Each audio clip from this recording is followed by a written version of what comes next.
बोले शंकर भगवान की बीतल समाइया हो शिवा गुरु थकल शरीरिया हो थक गेलियो हमें बीतल समाइया शिवा गुरु थकल शरीरिया हो शिवा गुरु थकल शरीरिया हो शिवा गुरु नाही जानमाई रहिया राम सनवा में जाई हो शिवा गुरु नाही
कैसे कहते हैं अरे तू सारा समैया शिवा गुरु आइले जवानिया हो शिवा गुरु आइले जवानिया हो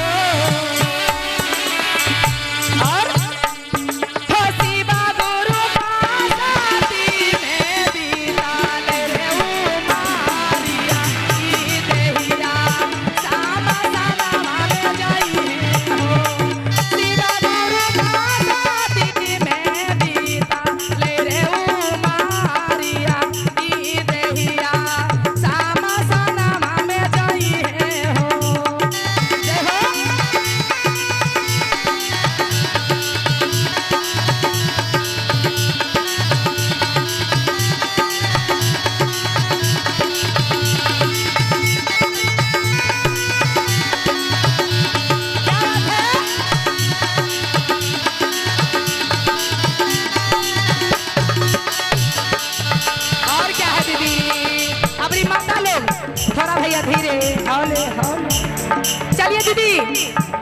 जवानी के तो कहानी खत्म हो गई।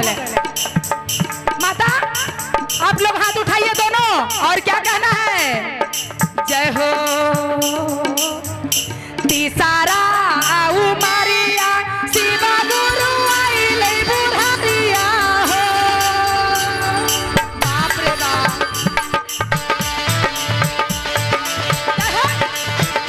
तीसारा उमरिया शिवा गुरु आइले बुढ़ारिया हो। हो शिवा गुरु आइले बुढ़ारिया हो। हो शिवा गुरु कैसे?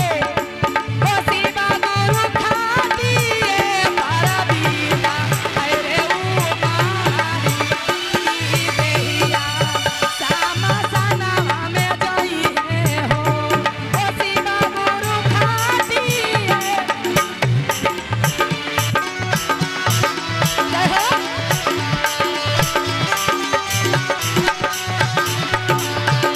हो शिवा गुरु ले बोला गईले गुरु ले गया ई देहिया श्यामा सनवा में जइए।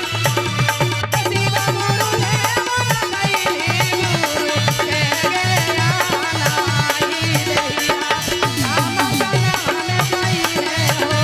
हो शिवा गुरु ले बोला गईले गुरु ले गया ई देहिया श्यामा सनवा में जइए हो। इतना सुंदर तन दीदी एक दिन जाही के है, इसीलिए भक्ति भाव में सुंदरता नहीं देखिए, जवानी नहीं देखिए, बचपना नहीं देखिए और लाज शर्म नहीं देखिए, क्योंकि हम भक्ति कर रहे हैं।